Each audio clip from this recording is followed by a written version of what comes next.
Welcome to episode 72 of the It's Just a Hill Cycling Podcast. I am John, and I am here with former guests of the podcast, and honestly, one of my favorite people to talk about bikes with, one of my favorite people to ride with, Jake Saunders. Hi, Jake. Hi, thanks for having me. Welcome back to the show. Yeah, thank you. I'm excited to be here. Thank you for coming. Episode 7 was the last time you were here. Yeah. Not here. It was a different place. Yes, yeah, I think it was three years ago. Yeah. I had one kid at the time, now I have two. Now you have two kids. Yeah. And we talked about Zwift a lot. We talked about your triathlon. Have you done any triathlons since then? No, thankfully none. I'm going to move this a little bit closer to you. Thankfully, I've done none. No more. That's good. But you said one more kid, and you've been crushing Zwift miles this time of year. Yeah. So Zwift is, like I mentioned previously, a couple of years ago, it's been a game changer for me in terms of motivation to train, but then also like the only way I can train right now. Time at the point management in my life. wise. Yeah, exactly. Yeah. We were also both going to Natchog that year. Yes. I think was that the last time you did Natchog? 2000, what was it? 2022? Yeah. I think I did it in 23. I didn't do it last year. I am doing it this year. Are you doing it this year? I'm not, no. What has your riding been like lately? Just crushing Zwift miles? Yes. Yeah. I'm obviously, we just talked about before, looking forward to getting outside. I'm admitted self-wimp when it comes to being cold. If it's above like 45 degrees, that's usually when I get a little bit more comfortable going outside. You're from a colder place, I am too. from northern Wisconsin. Yeah. You played hockey and stuff. Spent time in ice rinks. You just don't care for it. No, I just can't. I don't know what it is. It's just like it's easier for me now just to ride inside and be comfortable. I definitely miss being outside for sure. Also knowing the time, and I don't know if this is just because of the time management thing, but you're someone that rides early. Yes. Yeah. If you're trying to ride early. Yeah. Like if I'm riding outside during the day and when it's cold, it's like middle of the day. Yes. You know what I mean? It's the warmest part of the day. No, for riding sure. at 5 a.m., it's not even possible. No. It's too cold. I'm looking forward to when we spring forward, right? Yeah. Because then it's light. It's right now I'm constricted by light and temperature. So yeah. You got any races, events, or anything you're looking forward to for the year? Anything that you're eyeing, like training for? Are you trying to keep it under wraps? No. Yeah. I'm planning to race a lot more this year. I didn't race as much last year. Yeah.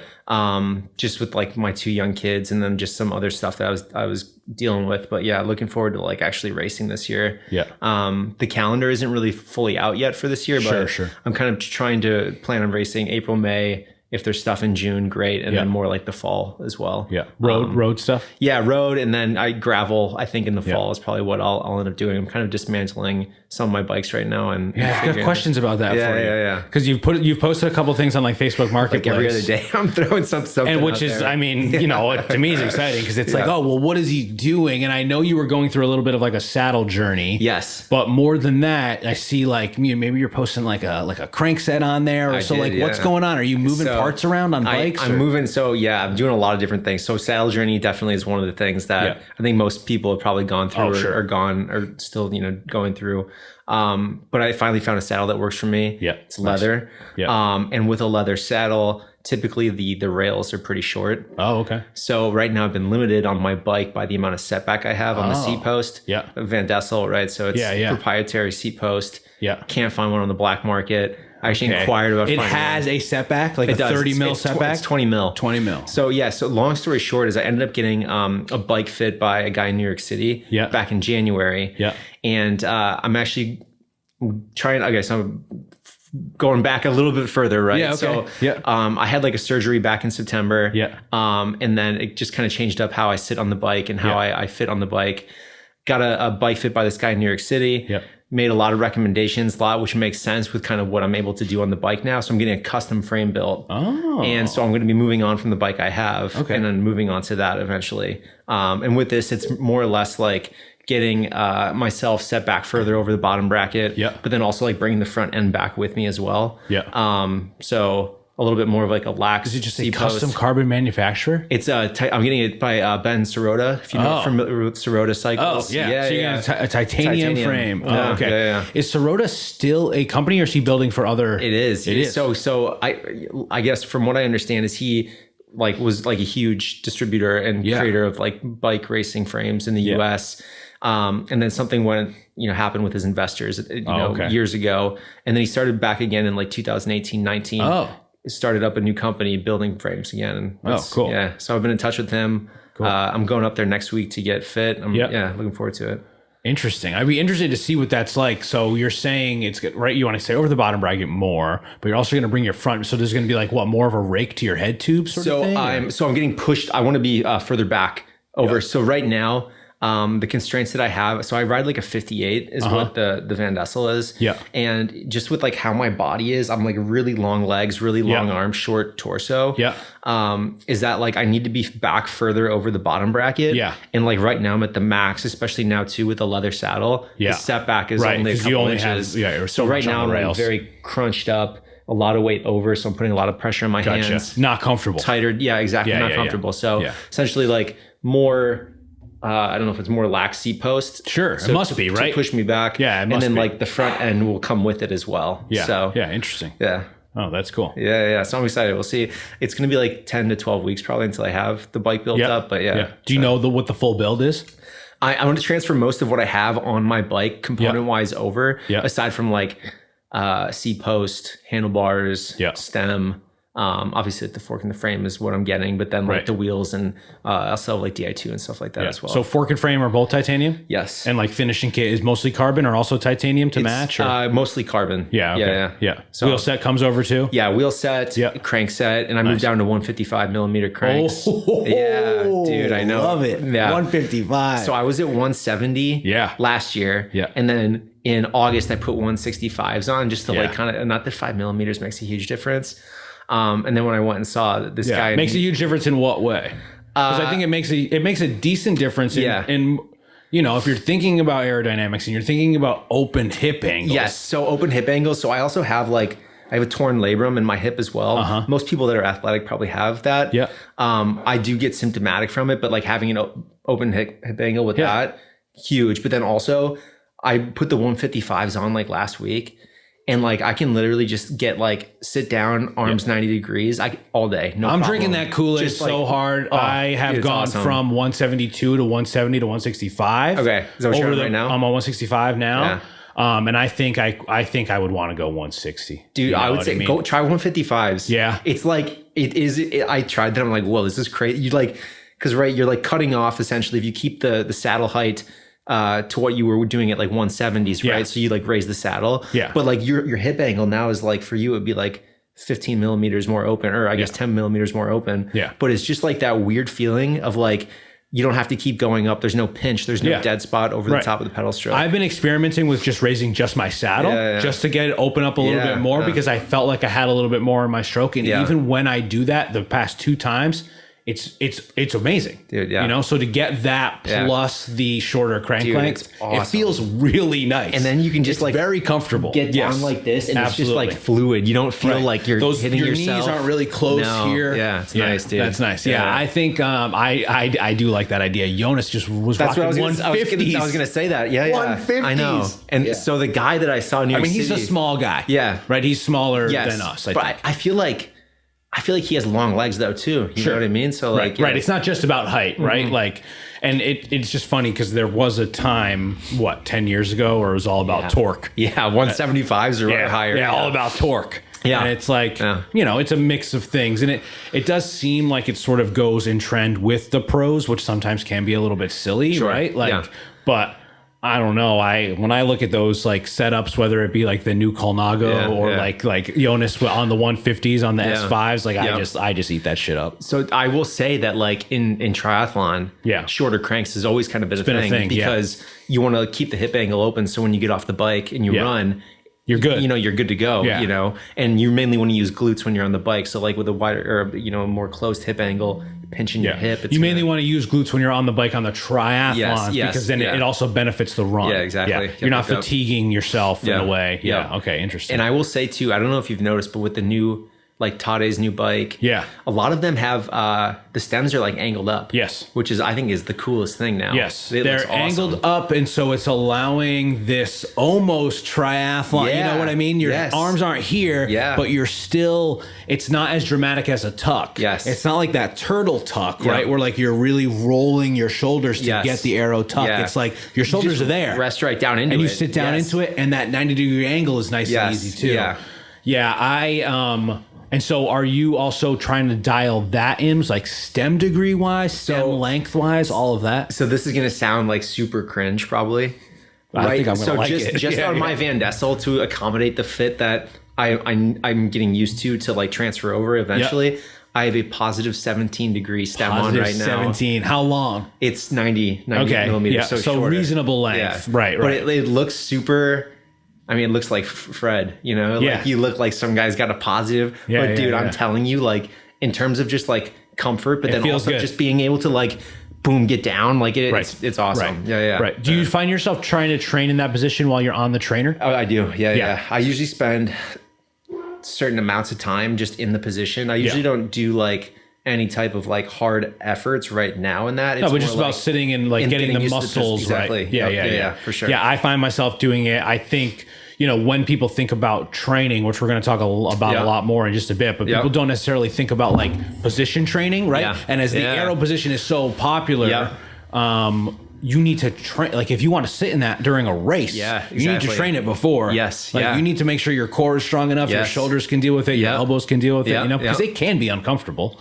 Big time. But making it a little bit more comfortable is pretty helpful. And you got to like, if you put in the work and even if you're just riding like easy, but being in the position, it gets like your body used to that. It like 100% gets the muscles used to it. The last thing you want to do is like during a race or whatever, you realize you're off the front, you got to be in aero for 20 miles or whatever. Right. And you're not going to be happy. You haven't done it for that long. Sitting there for an hour and a half on like a gravel race or something. That'd be bad news. Yeah.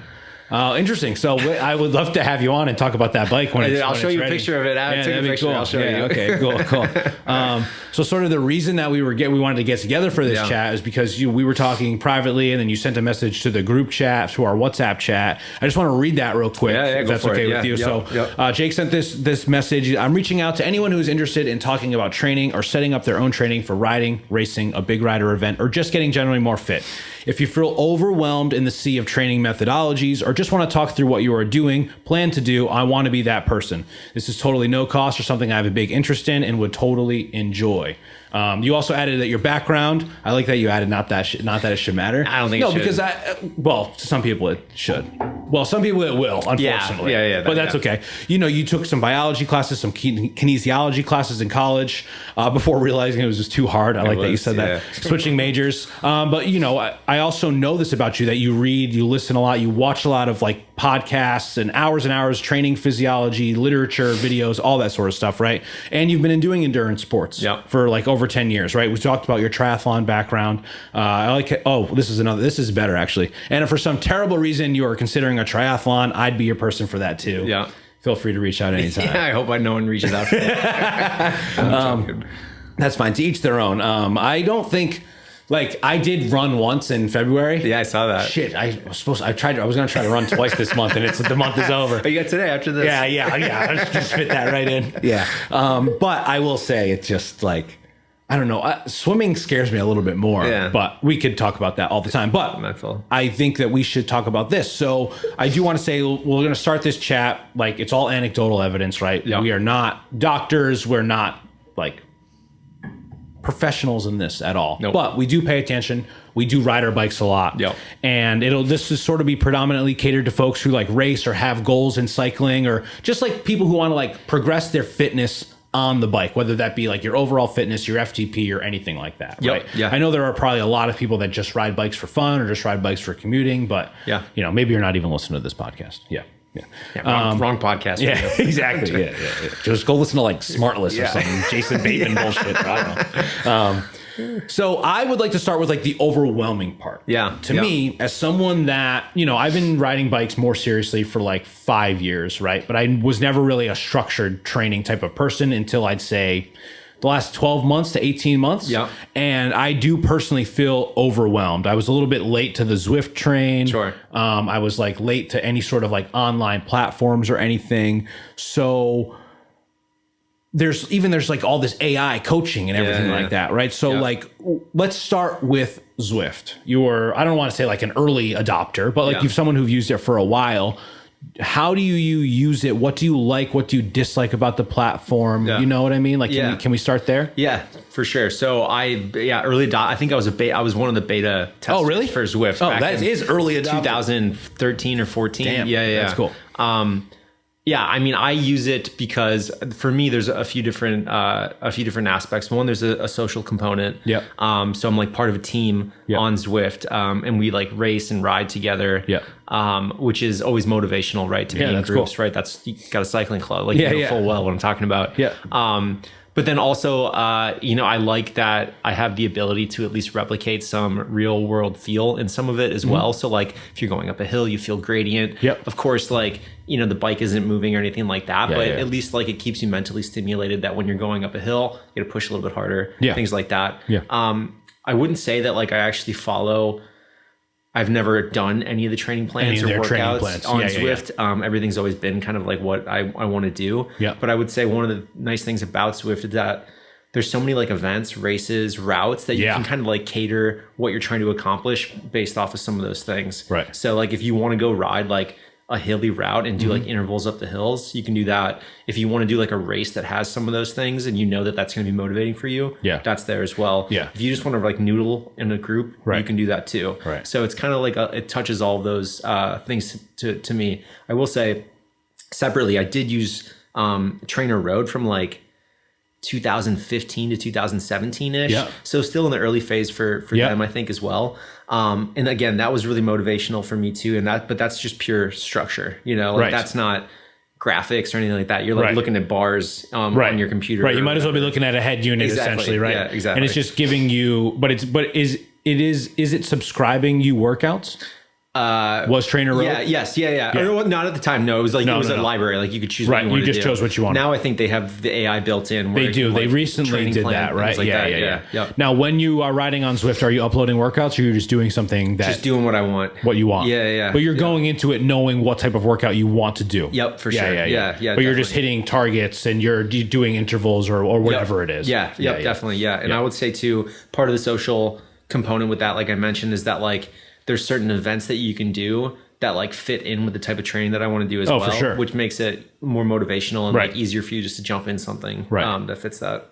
Now, so like virtual riding is like I think an essential thing, especially something like Zwift that offers all of that. Like as much as I want to talk shit about Zwift, like the UI is amazing and it's like really smooth. And I think it's like, it's great for people, especially that they don't want to ride outside and for time management purposes, all of that good stuff. Yeah. But it isn't always proper training. Sure. Because you can just choose whatever you want. Yeah, definitely. And that to me, like, so do you think like an amateur rider with goals can get by with like a simple Zwift training plan? You know how they have like some of those like Ineos training plan, you know, like ride with EF education. Yes. But those aren't like, they're usually not that long. They're like 10-day programs, 14-day programs, you know, maybe a Kickstarter, but that's not even proper like race training. Yes. You know what I mean? Like if you have a race schedule for 3 months, you got to start training now, not 10 days before. No, exactly. You know? I know exactly what you're asking. And I think one of the things that I like revert back to, and even like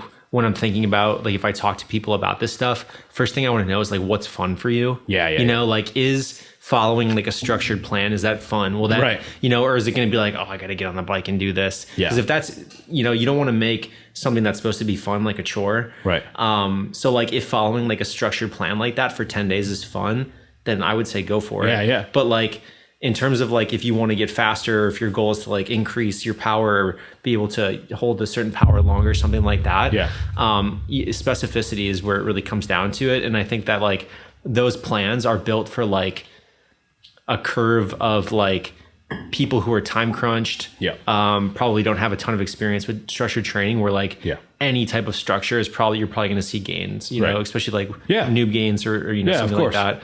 And I would say like volume is usually pretty low in those as well, right? So it's usually a little bit more higher intensity and then like lower volume. But I would say most people, if they're new to cycling or if they haven't done structure, they can probably respond pretty well to that. 5 hours a week is still a good amount of time, right? 4 or 5 hours a week if you have never ridden a bike before. But I think you're right. Like when it comes to like the bell curve of like athletes that ride bikes, it's very much a middle of the pack, right? But all of these things, and that's the thing that you talked about, it's like it's very user specific or like athlete specific, like your training plan should be. And these things are kind of a little bit more blanketed, you know what I mean? Like maybe it does just get you interested. It does, you know, and then you go to something more like a Training Peaks or like a Join Cycling or something that can actually have a tailored training plan, right? So do you when you're coming up with your own plan, do you do it yourself? Are you inputting to something like Training Peaks or anything like that? No, I've always done it. So I had a coach for triathlon. Back when I raced professionally, I had a coach for a few years. And then one of the things that when I stopped doing triathlon that I liked a lot about cycling is the ability to structure training a little bit differently, but then also like I enjoy like experimenting a little bit with some of the stuff and kind of learning on the go. But I fully do, you know, my own, I guess, like you could say like periodization throughout the year. Like I set up like what I want to accomplish like over a week to week basis. I've never really followed like a set training plan outside of when I had a coach or anything like that. So but I try to keep it as simple as possible too. I'm not trying to overcomplicate things. Are you going into a specific week or a specific month with a plan for that amount of time? Yeah. So like I just finished doing like a VO2 block and I'm going to move into doing some threshold work. Because my goal right now, like I mentioned, is like to be racing in April, May. So like I want to hit threshold in March for 3 or 4 weeks. And then be able to do some like specific race type things. So like for me, I like to race like off the front or like be in a breakaway. So just doing specific stuff like that as you get closer to be conducive races. To that type of riding. Exactly. Yeah. Okay, cool. Have you messed around with any of those apps? I have from just like I've done it. I've like created like a free account and like done it just to see what they spit out for my own curiosity. And I will say like, if that's your first introduction to like structure and like, you know, planning out beyond like, what am I going to do tomorrow? I feel like it's a pretty good for what you're paying, you know, what people pay, or even for some of the free options, pretty good. I would say it gets you like 90% of the way there. And like, as long as you are, the biggest thing with these, with endurance sports is like consistency and volume over time. Like that is the bread and butter of it all. So if it's getting you to, going back to like, is it fun getting you to ride the bike and like do something, like that's the most important thing. So when you threw this in the WhatsApp chat, some people asked some questions. I thought they were interesting, but maybe we can expand on them a little bit as we sit here. So Cal Roberti, he asked, are ketones worth the money? And so I actually have some ketones right here. Let's take them. If you've noticed, I'm not really excited to have them, and I can explain why, because the box is still closed. But first of all, what are ketones? Would you like to explain? I think I have a rudimentary understanding of what ketones are. My understanding is probably similar to yours. You know, I think so. Ketones are something that I really just learned about like over the past like 18 months or so. I really feel like there's been a boom like on the influencer side with ketones. And people like, you know, vegan cyclists, like all these other ones. Visma started saying that they were taking them, right? And then it sort of trickled from there. And now you have, the vegan cyclist is like Tyler's in the middle of some 500-kilometer effort. He's chugging them looking cool as hell or whatever. But it is like a big push right now. But it's a form of energy that your body normally makes. But normally when you're at high stress levels. So like when your glycogen stores are really low, most levels are low, your body's like, make these ketones. And it's similar to like the process of ketosis. And if you're having a keto diet, maybe you know what that means. Right? But basically, if you don't want to wait for your body to make them, you can drink them. And here they are. And they're not a PED.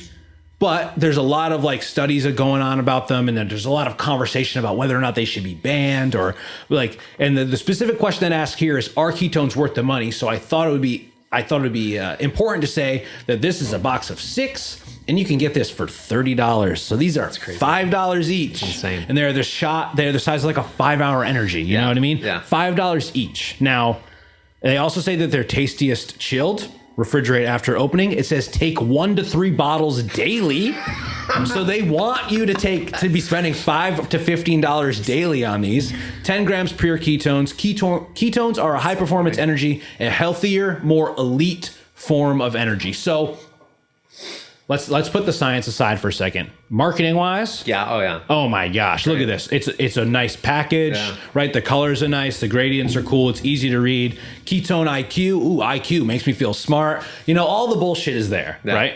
Have you tried them? No, I have not. I've seen the studies that are out there. Like you said, Visma, like they're using them, right? So it makes you want to think like, if they're using them, they're seeing performance benefits, or they're they're stating that they have performance benefits, like I want to use them, Right, but are they also just under contract? Yeah, for sure. No, it's definitely one of those things. And then like I mentioned, you see the influencer push for it. I think when you think about supplements, just like in general, yes, you think about like any performance benefit with like ketones or like bicarb, which I think we're going to talk about as well. Yeah, is it's like nominal percentage, gains, and it's like, I don't know, like, could you like just maybe train like an extra hour a week? Like there's other things that you can probably do that would like equate to taking, like a ketone IQ, or spending like a couple $100 a week on 1 to 3 daily. Yeah, it's crazy. That's a lot.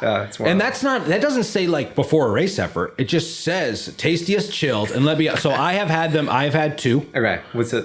It tastes bad. Is it? Okay. And like, so I've heard Geraint Thomas talk about him on his podcast. He says that the taste has gotten better. Okay. I can't imagine what it used to taste like. Yeah. It tastes like bad medicine from the 90s. Okay. It has that like back of your throat, really like, that is not great. Yeah. I will say they are better chilled than they are room temperature, but I think you're just fooling your taste buds at that point. It's funny. I will say I did not feel any sort of like actual physical benefit. Okay. And I think another thing that is interesting is like, which you mentioned talking about, like, and we're also chatting about beta-alanine in just a bit, but like the mental benefit. Yeah, for sure. Which I think a lot of things, like sometimes that's just for me, it's like a snack at a gas station, the mental benefit of that. Yeah. I got no mental benefit from the ketone IQ either. So it wasn't like I felt, it was even like a placebo effect type of thing, right? Like I've legitimately felt better just like eating better, or like having like I even put here, I felt better like microdosing psilocybin before a ride than I have like ketones. You know what I mean? Truly. So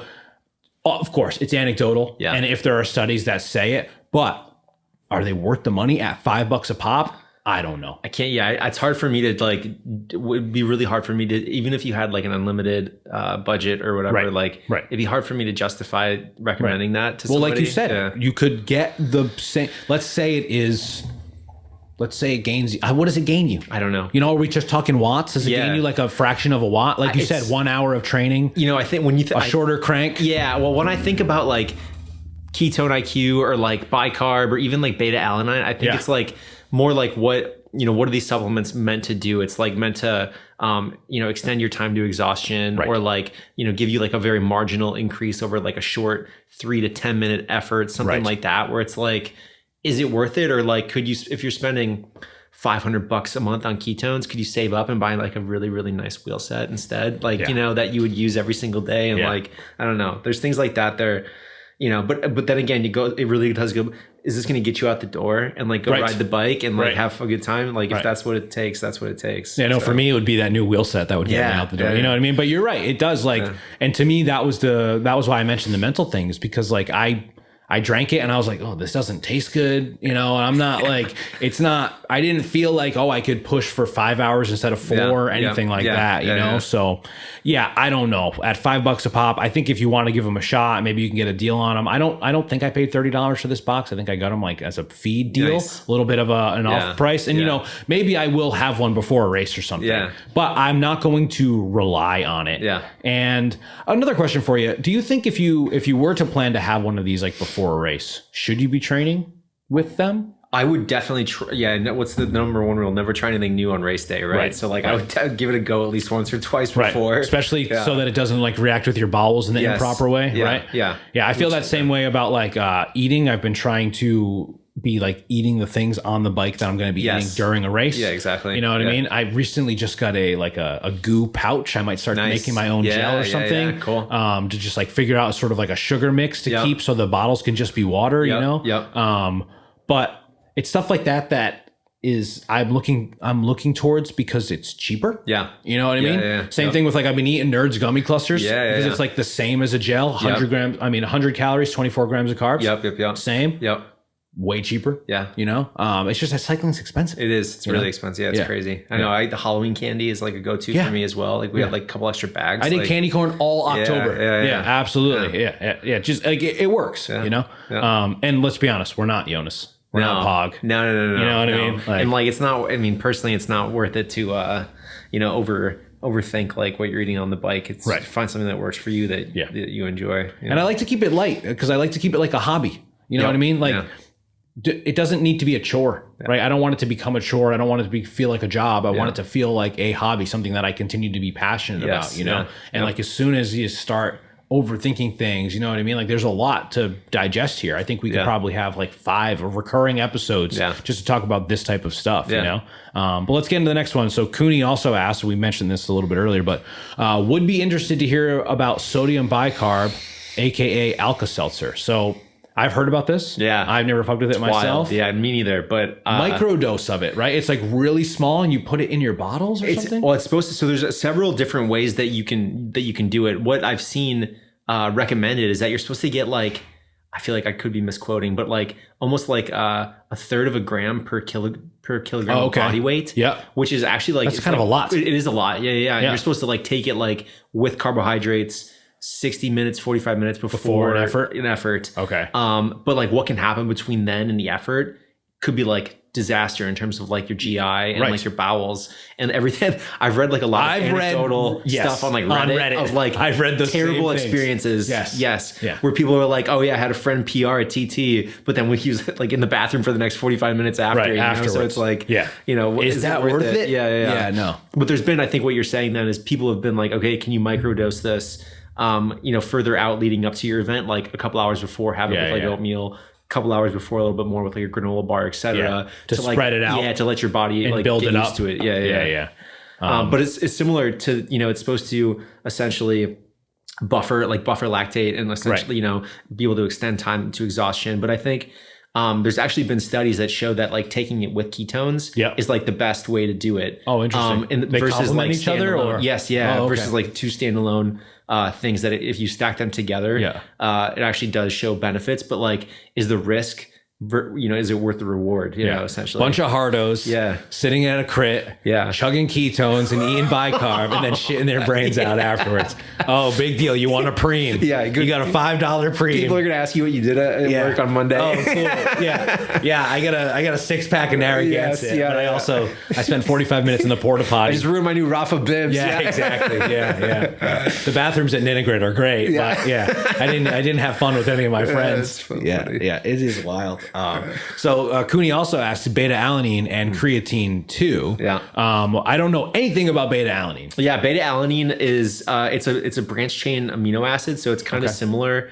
Or it's not similar at all, but like what it does is essentially does similar things that these claim to do as well. Where it's like short 2 to 10 minute efforts can help like buffer some of that stuff and make you either you know, go like an extra rep. Like these are all the things that like anecdotally it makes you quote to be able to do. I have used beta-alanine before. I think typically what they recommend with that is using it like in phases. Over like 12 weeks or so, and like really to like load it and then use like 3 to 5 grams like 45 minutes to an hour before you know, exercise. But again, it's like that, you know, it's not going to make you go like a 6-hour ride and make you feel fresh. It's like really that if you're trying to do like intervals or like you know, really trying to like structure training. So you can use that effectively to like make you do like an extra little bit of an interval or, you know, make you push a little bit harder. For me, I think it's a big placebo mentally, because you do actually physically feel like the body tingles. Yeah, you said that. So you feel tingles like on your skin? Yeah, you feel all over your body? Yeah, I do. In my arms and legs mainly. But just that feeling makes you feel like I got something in me that's like I'm going. Yeah. So I kind of like it. But again, I wouldn't use it like year round. Usually like a 10 to 12 week like phase. Is there a reason not to use it year round? Does it have side effects, or will it just wane? It just loses its effectiveness, I think, over time. But it is. I'd recommend trying it just to experience the tingles. Yeah, kind of interesting. A fun thing. So I know so I have been taking creatine. Probably since like I'd say early October or so. And I know at a time there was like this sort of ideology of like loading creatine at the beginning of a phase, taking like 20 grams a day. And then once you've taken 20 grams a day for about 10 to 14 days, then you can go down to like a 5 gram a day. I think the testing has changed a lot. And so I used to have friends that would take creatine like in high school because they were like lifting weights. And I was never interested in that. They were taking like a lot, you know?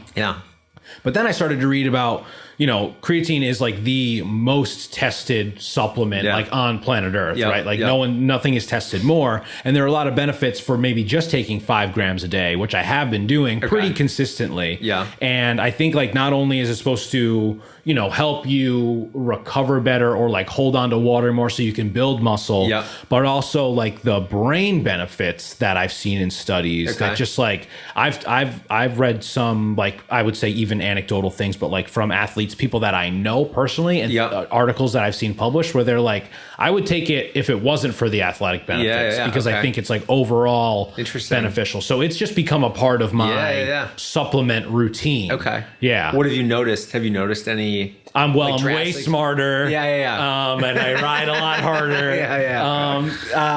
So I will say I do feel stronger. Okay. But it's hard for me to say it's just because of that, because I have been like just looking at my training in a different way in that same amount of time. I think they're mutually beneficial. Okay. I think it's sort of like I've been thinking about this in a different way. Yeah. And so I want to train differently, and I also want to take this supplement. Got it. Okay. Yeah. Understand. I didn't really notice too much like extra water weight. Yeah. Like I just feel like I have winter weight right now. You know what I mean? And it's not like just creatine based. It just feels like, coming off like the holidays and like it just being cold and being in New England and just like eating a lot of soup and bread and stuff. You know what I mean? But other than that, like, it's relatively cheap, and you can get like 60 servings in a canister. And I feel like it's not breaking the bank, and I didn't have any negative side effects. I think I have heard that like some people have digestion issues with it too. Okay. And that's mostly related to not letting it dissolve properly. Okay. But I normally just throw it in with my recovery shake, which I like pre-mix before a ride. So it's just sitting in the fridge. Okay. And then boom, I slam it with my recovery shake, and I don't think about it otherwise really. Do you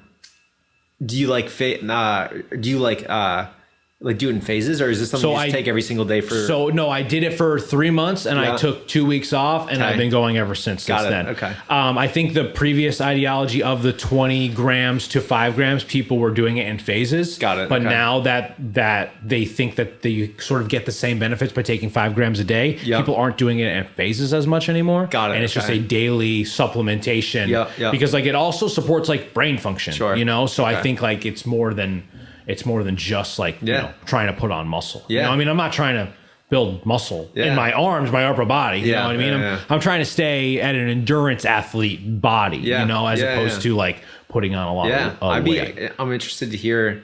Months from now, what you're feeling, you're experiencing from that as well. Yeah, I think we'll see more now that like it's getting nicer out, and the riding is like really gonna ramp up, because like January was pretty good January was pretty low for me into the beginning of February, and now that it's getting nicer and like work is like evening out a little bit more, I'm figuring out more of a structure. So we'll see. It's hard. Like how does one track that? Like, should I be taking notes? You know what I mean? Like as an individual, how do you track that other than just feel? It's hard. No, I mean, I think if you have like a training log, or I don't know if you have like a pen and paper, I don't know what you do, but like, I would say you want to write down how you're feeling when you do certain things, or especially if you're using like a new supplement, or you're like doing structured training, writing down how you felt that day, or like how things went when you rode, or whatever is important to look back on. So like, are you doing that? Are you logging perceived exertion versus like actual exertion on workouts? Are you doing stuff like that? I do. For the most part, I don't get too deep. I like in hindsight, I'm like, oh, I wish I would have wrote that down, but like, I don't get too detailed. Usually when I am writing stuff, I usually don't only write it when I do like intervals or have like actual efforts. And it's more or less just to like note how I felt. And then be able to like look back on it and be like, okay, on this day I did this. And then like kind of look at like the days before, the days after, to see how like, how you feel after. Exactly. I think that's an important thing. Like, cause I think I know that when people have coaches, when people have like good coaches, the coach wants to know how the effort, not just like, did you do the effort? Did you check the box? But how did it feel? Did it feel like I wanted you to do an 8 out of 10. Did you ride it at an 8 out of 10? Or did you crush the workout at a 6 out of 10? And so we got to ramp up the intensity, you know? And so reflecting on that as an individual that coaches themselves, I think is interesting, you know? And so like, I guess that's part of like the next section of the podcast. Like, how does one go about wanting to coach themselves? I I have very little interest in getting a coach. Sure. But I do have interest in like progressing my fitness and progressing like how I ride and like have goals and stuff, you know, but like I don't know. I feel a little bit, I think coaches are probably great for a lot of people. I don't want anyone to fucking tell me what to do. No, I hear you. You know what I mean? Yeah, I just like, I will get defensive if someone starts telling me what to do. I would rather just be like, beginning of the week, you know, Saturday or Sunday, I'm looking at my next week coming up and I'm like, all right, here's my work schedule. And okay, I'm going to ride long these days. You know, that's sort of how I do it with like looking out towards an event like Nat Jog, which is in 3 weeks or other stuff after that. Yeah. And then like how I can build up in a week period. Cause I try not to take it like too day by day. Cause it gets a little bit too overwhelming in that regard, you know, but if I look at it on a weekly basis, but like, how have you gone about coaching yourself, or how would you recommend someone coaches yourself like for specific events or anything like that? Yeah. So I think what I mentioned before is what's fun for you. But like like if you have an event you're working towards, you're like Nat Jog or like, you know, I know you're going to do Greylock again. Yep. Like if that's like, I want to crush it on this ride, I want to set a PR up this hill, whatever it may be. Right. You need to like figure out what you need to do that. And you got to kind of work backwards, right? So if Greylock is in like July, right? You got to try to figure out like at least in blocks of a few weeks, what you need to be doing during that time. Right. And of course, like if doing structure and like doing intervals is not fun for you, there's other ways to like train for events that can still be beneficial. But like in terms of self-coaching, you need to identify like what your goals are, what's fun for you, and then like how you can get there by doing those things. To make them both work together. Yeah, exactly. Yeah. So, The Greylock one is interesting, right? Because it's about a 40-minute climb, which there aren't any around here, you know? And it comes at about 55 to 60 miles into a 108-mile ride, you know, that has a lot of climbing in it in general. So it's not like you can... Like that's one of my goals for the year, right? Is PRing the Greylock climb, which I've gone up like 4 or 5 times now.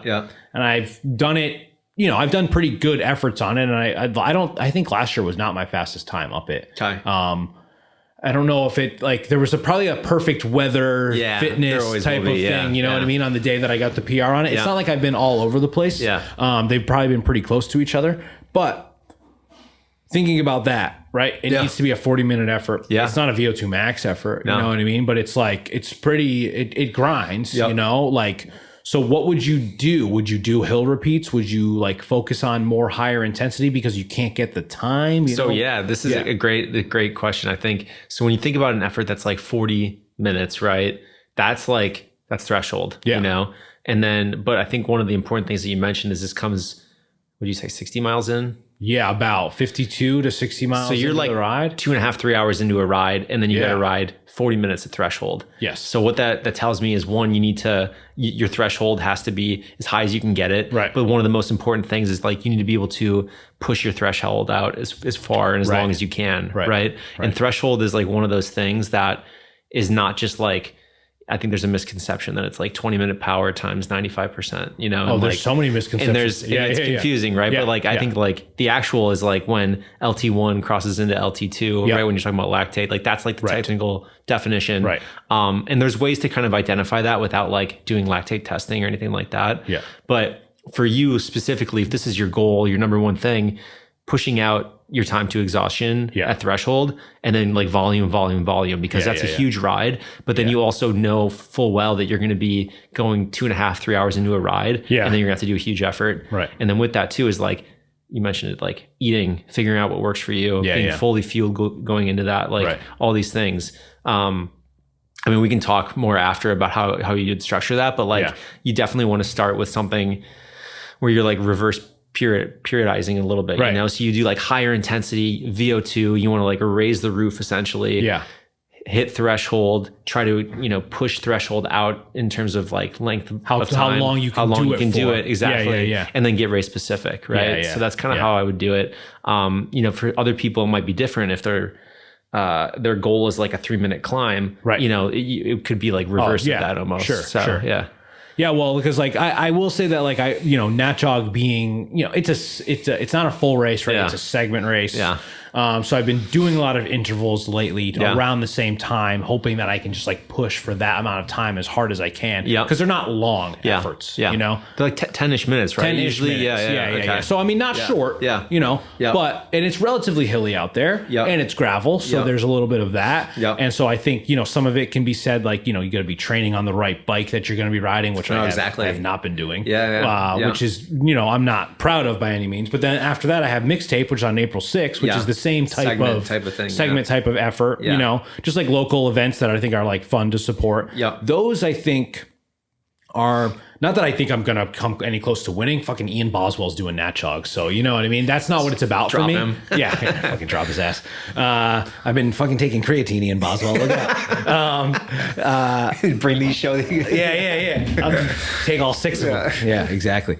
But those seem kind of in my wheelhouse. You know what I mean? In terms of like how long the efforts are going to be, how long the overall day is going to be. Nat Chog's a long day. It's 84 miles. You know, so like having like a, you know, 5 or 6, 10 minute, like almost all out efforts in between means you really need to be fueling and like doing your recovery laps properly, I think. Same thing with Mixtape. Mixtape, I remember being a little bit like gnarly in the beginning. I've done it once before. And then it sort of smooths out. We did the same year. Is that right? It's like in the beginning, it's pretty like you're through like some like single track in the woods, not for super long. Yeah, so Mixtape is weird because there's like road segments, gravel segments, and then there's like the mountain, or maybe they combine them, but there is like, I was techie totally stuff. out of my Me element. too. And I was like, people were like yelling at me. I was like, I'm sorry. I remember we came down into a corner and like hit a huge puddle and went right back up, and I was done. I was like, this is not the segment for me. It's crazy. Get me out on the road in the wind or something. But that was not for me. I think for those specifically, or like I think about like a Gran Fondo, where it is like segment based. One of the biggest things for free is being in a fast group, or like being with other riders, similar ability, where you can like you're drafting or you're like working together, stuff like that. But like if solo efforts are, you know, what you're trying to do, like then it is practicing what you just mentioned, like the time and zone for those efforts, but then also like being on a gravel bike and being able to like on some of the single track and stuff like that. Yeah, because some of that Nat Chog stuff, it gets like, I remember the first one, muddy. We went into the first one together, and it was pretty gnarly. Like there were like good rocks and stuff. You did miss a turn. I remember that. We went, and then we went right, and it was still pretty gnarly. That was a good one. Even maybe one of the shorter efforts. I don't know. Like I said, I haven't done it in a couple years now, so maybe it's changed. I know they're always trying to make it better and mix it up. But on the total opposite side of things, well, maybe not total opposite, but then after that, I'm planning on like within the next week after Mixtape, which I think will be okay, I guess. And I'm almost nervous to like say it out loud, but I am riding my bike to Washington, D.C. I'm planning to meet my wife there during her like April break. So you can't not go all the way. Exactly. I have to go. She has a train ticket to get there, and we both have train tickets to get home. But thinking about that, right now I have sort of mostly a route planned. I'm still in the process of planning it. I'm trying to get off of more main roads. I've put some posts up on like Reddit and stuff to try to figure out like, hey, what's the riding like here? What's the riding like there? But overall, it's going to be 480, 500 miles. Okay. Yep. And how many days are you? Well, how many days do I think I could do it in? Yeah. Realistically, I probably could do it in 4 days. Yeah. But I probably should give myself 5 or 6. Yeah. You know what I mean? Weather, you know, who knows? Like, technical. I'm going to ride it easy. Yeah. You know, and there are a good amount of it that is relatively flat. Actually, the hilliest parts are like here in Connecticut, ish, and then like a little bit towards like south of Jersey, right before you get into Maryland. There's a little bit of rolling hills and stuff. Okay, got just because I'm off the coast at that point, it's a little bit more rolly. Got it. Okay. Like I said, the route isn't quite locked in, but that type of effort, I think, and now correct me if I'm wrong, mostly Z1, you know, low Z2, eating a ton, making sure that I'm sleeping right, because it's going to be a little bit of a sleeping feat too, right? Yeah. So what are you hotel or what are you? Oh yeah. Okay. Yeah. You're not going to you're just going to roll in.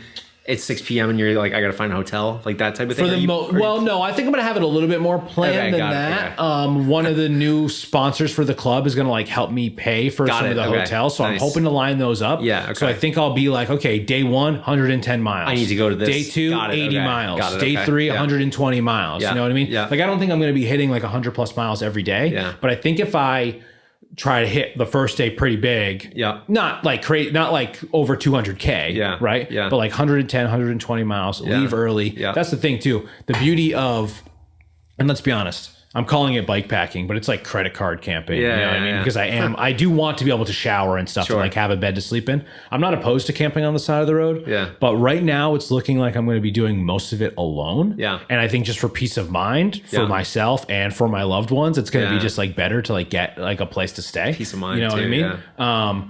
And so what are your thoughts on that type of effort? Crazy. Yeah. No, it's crazy. But like, how does one train for that? It's just about volume. Yeah, I would say primarily volume, but I think too, like it never hurts to have more threshold and never hurts to have threshold go out as far as you can. Yeah, it's not going to be bad if my FTP is higher or my VO2 max is higher. Exactly. That's not bad. It'll make it easier, but I would say, volume is key for that stuff. And I don't even think it's not like you need to do like these crazy huge rides. I think it is just like consistency, and then getting in a few big rides where especially like leading up to the event or like when you plan to leave, if you had like a couple times when you could do back-to-back days of like big days just to like practice your fueling on day one, maybe like get like similar type of sleep situation, and then like go out and do it again just to get your body used to that, to the recovery and the turnover. Exactly, and just like practice eating and seeing what works for you. That's like the main thing. So I mean, I know you can pedal a bike for 6-7 hours, like at 100 watts. Yeah, me too. So, and I've done similar efforts, but like 3 days. I've done like that bike packing trip. Like we've done the gravel grinder 3 times now, I think. And so that was like 70 and then 90 and then 90. I mean, granted, I don't have that in my legs right now, but I will say like those were, it was easy for me to be like, hey, you got to chill. But the good thing I think is, and I've definitely said this before about bike packing, is like you've got all day. So if you start at the right time and you want to just pedal for at 10 miles an hour, which is slow, right? Even for a bike packing setup, 10 hours, it's 100 miles. And so that's a long ass time. But yeah, I feel pretty good about it. I am. What bike are you doing? I'm going to take my Salsa Warbird. Okay. So that's my gravel bike. I recently figured out a new wheel setup. So I got some new gravel wheels. So I put some semi-slicks on my previous wheels. So those are like 40s. So they'll be nice and comfy. Nice. It'll be like a light bike packing setup. So probably like still a big saddle bag and like a half frame bag. I got some more narrow bars that are a little bit more aero, a little bit more comfortable to sit on. Like shorty TT bars in? So I'm thinking about it, like, because to me, this is in like thinking long-term goals, 5-10 years. That's what I like. I want to do ultras, right? I watch Leo Wilcox, I watch Lachlan Morton, and that stuff is like really inspiring to me, like to do these like big efforts. You know what I mean? Like I would love to do these divide trails. I would love to do like huge rides. And to me, this is the biggest ride I've ever actually I've come this far planning. I've tried to do a ride to Florida before and it's fallen through for a couple different reasons.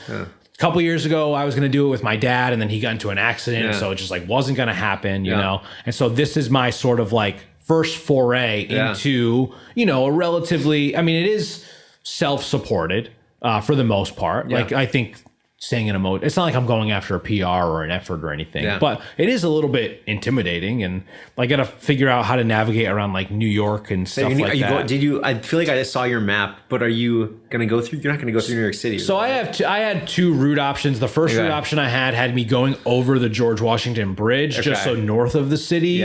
But I don't think that's the best idea. So if I go the northern track, like over like where like it's like the Cuomo Bridge, or it used to be the Tappan Zee Bridge. There's a route over there.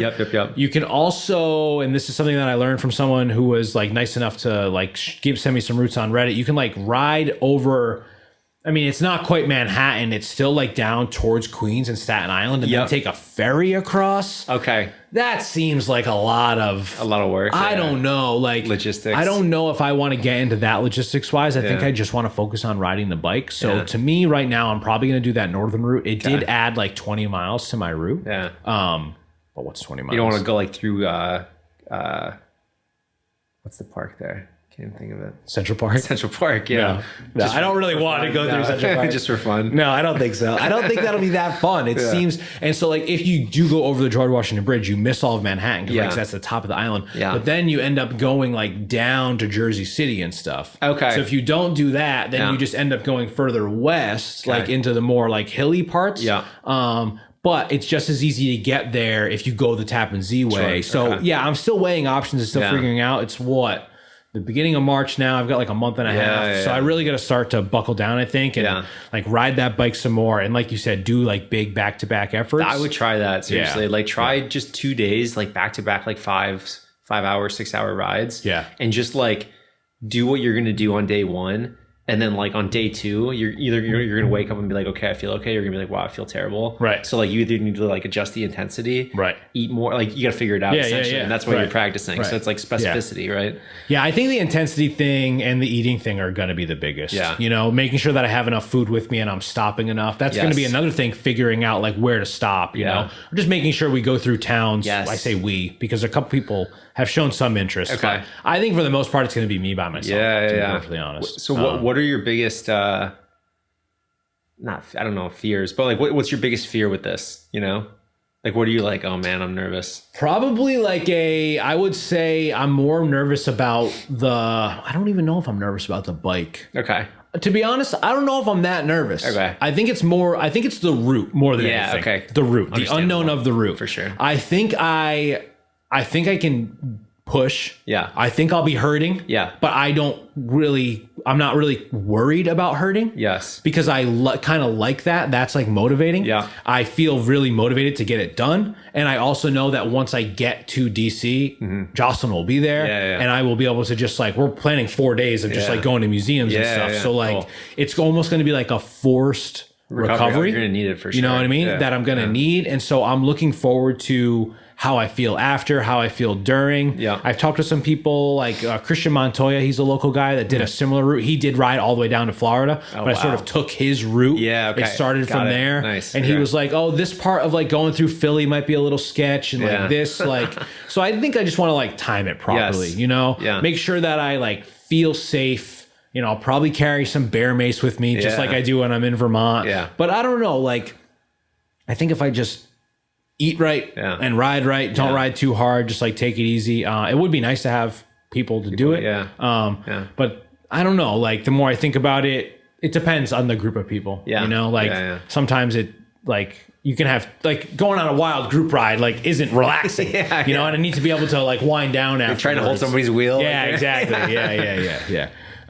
What about like what about like for the like unforeseen stuff, you know, like what if a spoke breaks or something like that, or like what if, you know, like all these things that you might have to like mentally work through and just like recalibrate, you know? I think so. Those things, I think I'd like almost, it's like one of those like hope for the best, prepare for the worst type of thing, right? So I will make sure I have like, I will run a tubeless setup, but I'll make sure I have extra tubes. I probably won't carry spokes. The first time I went bike packing, I carried like extra tires. Okay. Like actual extra tires. In case you slash one or something. In case you slash one. Because this was like when I was out in Vermont with Brian. And we were riding some like more gnarly stuff. And I think, and maybe it's just a little bit of hubris, but hubris from doing those events, like doing that like on rocky gravel. And knowing that I'm just looking for back roads and like light gravel on this. I'm not really worried just because I know that the setup is pretty bomb proof.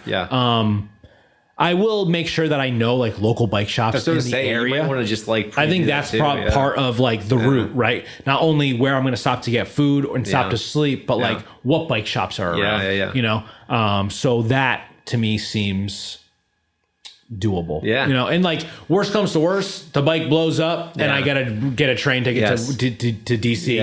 I'm not really that worried about it. I mean, I think I'd be butthurt about it. You know what I mean? Like it'd be a bummer, but I think I've ridden my bike enough and like know that the setup is pretty good. I mean, sure, some crazy shit happens. You know what I mean? God forbid. But other than that, I'll be prepared. I'll bring more than enough, you know, multi-tools, all that sort of shit. Like I'll bring extra, more stuff than I would take on like a regular ride, right? So I have one last question. Is there weather that would prevent you from like beginning a day? Probably it would have to be thunderstorm. Okay. Yeah. But like just raining, you're like, I'm going. Regular rain, I'm going. Okay. Downpour, it'd be hard for me to start in. Sure. But it'd be fine for me to continue. Got it. Okay. I have a pretty solid rain jacket, and I'm hoping that it's warm enough that just keeping my core warm would be enough. Yeah. Because I've ridden in the rain in like mild weather, but with this jacket and kept my core warm. And even though my legs are like sopping wet and so are my feet, I felt pretty okay. Yeah, okay. I will make sure, because I'm sort of traveling, I'll have like changes of clothes and stuff. Yeah. And I'd be okay like pulling the plug at 40 miles and like getting a motel. Yeah. It's just then you're like, oh shit, does the next day need to be 160? Yeah. You know, that's sort of like the, so I think giving myself like 5 or 6 days. Yeah. I don't think I'm going to have any 0 days. It's not long enough of an effort to do zero, you know what I mean? It's not like a through hike or something. Yes, yeah. But yeah, I think just extrapolating from the overall miles of like 480 to 500, I think doing 480 in 4 or 5 days is pretty doable. Yeah. Well, I'm looking forward to hearing how it goes. Yeah, we'll see. I'll be bringing the camera and stuff, and it should be fun. And I'm planning to, document the whole thing. And so it should be cool. Cool. Real quick, just have you ever messed around with Exert or intervals.icu? Have you ever, because they sort of seem like they'd be things that you'd be interested in. So I do have intervals.icu. Yeah. And I canceled my renewal to Training Peaks. Oh, okay. Because they just upped the price again. And I'm just like, with intervals.icu, you can pretty much get the same data, and like, there's some of the fancy stuff that Training Peaks has that you don't, but I'm like, I'm not really using it anymore. Right. And I've actually personally shifted away a little bit from like a chart telling me how I should feel to like, just, waking up and be like, how do I feel today? Yeah. But yeah, intervals I'm pretty familiar with, but Exert I've never used before. It's very similar. Exert has a little bit. I don't know if it's Exert or Zert. I don't either. I called it Zert for the longest time, and I heard someone say Exert, and I was like, oh shit, that must be what it is, because you're exerting energy. That makes sense. I really love intervals.icu. I think it's great. Exert offers they have this breakthrough thing. So basically, it like not their whole thing, but one of their main marketing things is like, we've done away with tests. Got it. You don't need to do an FTP test. Got it. But what they're doing is they're testing like your stamina. Okay. And they're saying like, say if you're doing a 20-minute effort, at minute 19, your FTP is saying that you should only be able to push X amount of watts. If you push more, theoretically, your FTP has increased. Interesting. Does that make sense? Yes. So they have like bronze, silver, and gold breakthroughs. Got it. Okay. So it's whether or not you're surpassing what their algorithm essentially is saying is your peak power, or your threshold power, or your like your average power, I think. Got it. Okay. Yeah. So I paid for it at once. I don't pay for it now. Okay. But it does have a lot of like workouts and training, and they're adding more workouts, and they're sort of adding the similar thing to what Join Cycling has. Okay. Which is like your availability, and you're saying like, hey, I only have 1 hour this day, I have 5 hours this day, here's my overall and flexible availability. So like all of a sudden, oh shit, something came up. It will adjust on the fly. So like AI is totally powering that. Exactly. Okay, which cool. I mean is kind of nice if they hit it right, and if they do it the right way, you know? Do you wear any wearables or anything? You don't wear a Garmin watch? Do you ever wear a Whoop or anything like that? No. A heart rate monitor, I guess, when I ride. Power meter, that's it. But no, nothing daily. Yeah, I guess the reason I ask is because I think it's interesting that you're like, I don't want to see a chart that tells me how I should feel. I just want to know how I feel. Yeah. And I think it was Pog talking about Urska. Okay. And she says that she wears a Garmin watch me. Yeah. But in the morning, she doesn't look at it. Yeah. So she doesn't want to see what it tells her how she should feel. Yeah. She goes out and she trains. Yeah. Then when she comes back, she looks. Oh, okay. Interesting. And sees, I like that. Oh, at the beginning of the day, it said my training readiness was 14 out of 100. Yeah. But I felt pretty good. Yeah. So maybe only take it with a grain of salt. Yeah. Because I think as someone that does wear a watch all the time, and I track my sleep and I track my stress levels, it becomes too much at times. Yeah. And I do sometimes, I wake up being like, oh, it says I had a shit night's sleep. Yes. But like, I know I didn't. It's just like, it's a computer. And like, maybe it was sitting on my wrist wrong and like wasn't reading my heart rate for an hour. And then that just throws it all out the water. Like, throws it all out, you know? And so like, I think I wore Whoop for a while and I hated it. It was just, it felt really toxic. And it's mainly, I mean, it's just tracking like heart rate variability, right? Yes, for the most part. Like, So, and it's saying like, hey, you get a good night's sleep, or hey, you're overtraining. And I think it's beneficial for someone to know when they're overtraining. But I think for something like Whoop, where you like pay a subscription, they're like, oh, the band is free, but you're just like paying a subscription. It's a good learning tool.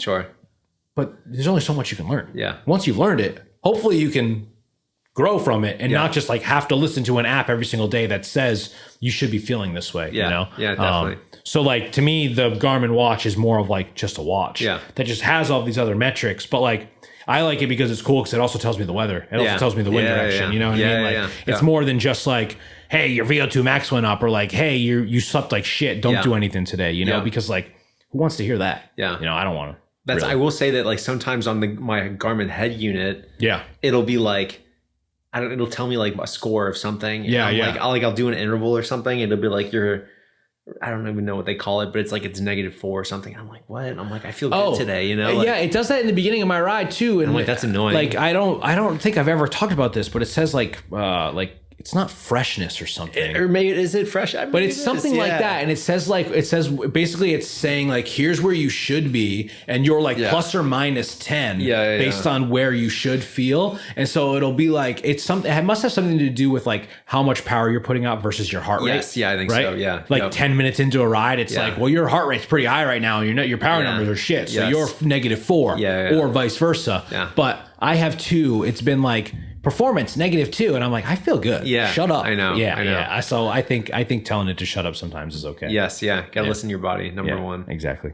Well, thank you so much for coming. Have you ever considered doing this? Like, I know you said you don't want to do it as a paid thing, but have you ever considered doing like coaching people, or is it just not? I mean, you have a full-time job. Oh yeah, of course. I would love to coach people, but I wouldn't do it for money. I would only do it to like help someone and more of like a consultation type of thing. Like I don't, and I mean, if someone wants me to do it, like I'd be happy to.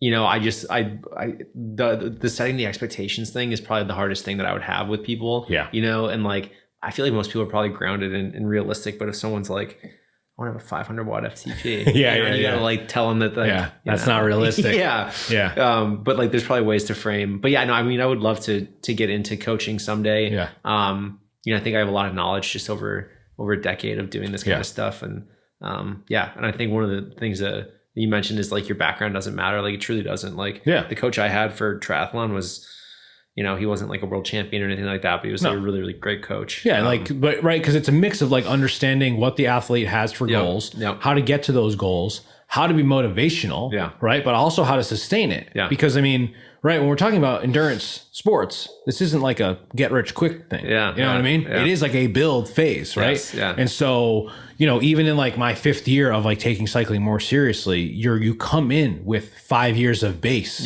versus 1 year of base. Definitely. It's like very different. You know, even if you take a month off the bike, 6 weeks off the bike, whatever you do, it's very different if you come in with 10 years of experience versus no years of experience. It's that difference between like the noob gains, right? Noob gains are very real. You know, you start riding your bike hard for a month and you've never ridden your bike before, you're going to be feeling great. Enjoy it. But like that peters out, you know, and you got to keep up with it consistently. And then the great, because that graph is going like this at first, and then it's leveling out. And so like you got to do things to help it level out less. Right. No, for sure. I think, and one of the things too that like I would want if I were to coach somebody is like I would want like the communication to be like totally open and like available. You know, I don't believe in the like almost like pay to play, like we can talk weekly, but it's an extra $50 a month, you know, or something like that. Where I'm like, no, I think it's like would be a nice relationship for like, hey, I saw you just worked out. How did it feel? You know, some sort of journal back and forth, right? Like or like The other thing I think a good coach would be good at is like making sure they're asking about other things in your life, right? Like you said, 2 young kids, working full-time job. How was work this week? Were you super stressed? Did you work 50 hours this week? Did you sleep like shit because you had early morning meetings or whatever? You know, like, well, chill out this week on the training because your stress levels are high, whether or not you're getting numbers on the bike, you know? So it is like an interesting thing, you know, thinking about.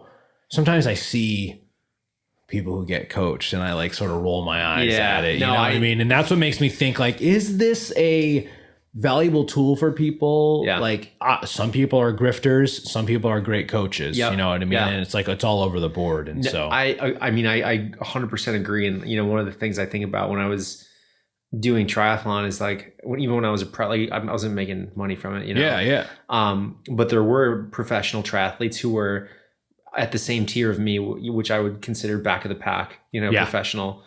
But they would coach and they would use like I'm a pro, I'm going to coach. Right. And then they'd be making 10 grand a month because they have 50 clients who and they're just putting out canned plans, you know, and it's like, right. They could be giving the 50 people the same plan. Exactly. Yeah. And I think it's like, if you really want to be like a good, you know, coach or even just like a person that wants to help other people in the sport get better, like just being honest with them, communicating with them, being realistic. And then like, again, what's fun for them, you know, like if you are like, you know, so structured that like my coach said, I can't, you know, go over threshold today. So I can't ride with the group ride. Like, dude, is that really a coach you want to work with? Like, if you can't like go ride with your friends, like you fit it in, you know, the coach should be able to fit in what it is you want to do and what's fun. Today's a 3-hour coffee ride. Big deal. We're just going to say it's a base day and then tomorrow we can do something else. Exactly. You can't be like, no, I'm skipping all this, or no, I can't do this because my coach said this. I got a coach, but I haven't seen my friends in months. It's like you're not a pro, and like, but you know what I mean? Like maybe you are, but probably not. Probably not. Probably not. That's the thing. It's like, it's too much chasing pros. Well, thank you so much for coming. Yes. Is there anything else you want to say before we get out of here? No. If there's any guinea pigs that want to be coached or consulted, I'm happy to do it again, putting the same offer out there that I did. And then just a shout out to my wife for being awesome as well. She that's nice. Ride as much as I want to. And so that's good. Like, I think that's I think that's a super important thing, right? Like we said, we're not pros and you got to balance shit out. And so like, shout out to all the supportive partners out there. Seriously. It's like, it's huge, you know, especially when you have a hobby like this that does take up a lot of time. You know, time away from the house or just like do you have a pain cave? I have a 3-season, it's a 3-season porch, but I'm out there year round. So this winter's been brutal. That's why you're putting down the power. You stay warm out there. It's so cold. Do you start with like a sweatshirt on or something or no? We have our house, like this 3-season porch has a heater built into it. Okay. But it's like a space heater. So when I wake up in the morning, I wake up at like 4:30. I go and crank it on high and like go and get my coffee and stuff like that. So I go out there and it's maybe like, it's warmed a little bit. It's like 35 to 40 degrees. And then I usually start with like a full length jersey on. Full gloves, hat. Oh, okay. Dude, I can see my breath out there. And then like once it warms up, then I start taking clothes off and everything like that. It's brutal. Interesting. So like in the winter, you know, this is where I have my trainer, but I'm upstairs. So normally the heat isn't on up here. So it'll be like 45 or something. And that feels cold to me. Oh, dude, I go out and I see my breath, man. I'm like, it's freezing cold out there. And then in the summer, it's hot and humid in there. But in the summer, I usually ride outside because it's light out. So Right. Even early in the morning if you have to. It's the best. Honestly, best time is going down Bald Hill Road, which is, you would never ride a bike at 5 a.m. though. Because you go person out there, it's awesome. You have ridden on Bald Hill Road? All the time, dude. All the time. All the time. Yeah. You are wild. I know one time we did a ride together and I was like, you made the route. And I was like, how'd you make this route? And you're like, well, I clicked the start and then I clicked where I knew I wanted to stop 40 miles later. And I was like, you didn't edit any roads in between? And you were like, nah. No, I remember we were just like out on Shetucket Turnpike in Connecticut. And it was a fine road to ride on. It wasn't bad. But we were just on it for so long. And I'm like, I've never ridden on this road for so long. Like, who would choose this long of a... But you must, you just clicked and you clicked and you're like, that was it. It goes past the Cumberland Farms. That's all that matters. Yeah. Post road too through like East Greenwich and stuff all the time. I love that you're a Cumbies fan because Cumbies is a great stop. Always has a great bathroom. It's great. All right, well, I'm going to do my due diligence and shout out to BSP, my podcasting partner in crime. He's editing this episode. NBX, our newest sponsor, Rotation Engineering. All of our group rides. We talked about the WhatsApp chat. You can join that. Yep. You can join the Discord. Feel free to drop any questions for Jake. Is that okay to say? Yeah, over definitely. in the WhatsApp chat. Yeah, If you're joining now and you didn't see the original message that I read earlier, that's what I would love that chat to be. Yeah. You know what I mean? I want to talk about all things cycling, like whether we're talking about new gear that we got or new training, or like, hey, I took bicarb and I missed the start of my race. Couldn't get my bibs off fast enough. Yeah. I want to see fucking Vanderpool and his white bibs taking too much bicarb. And I'd love to have you back soon. Yeah, definitely. We can talk about more things. So I think there's a lot of like exciting pro cycling coming up. We were talking about that too. And so, thanks for coming, and I'd love to have you back. Appreciate it. Yeah, thanks, John. All right. Bye, everyone.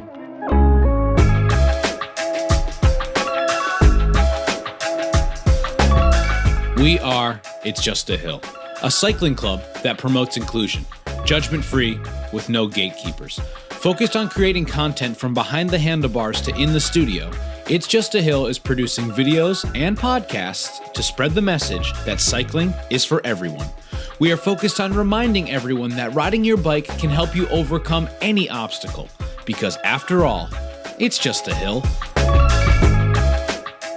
Decaf left, regular right. Decaf left, regular right. It's very challenging work.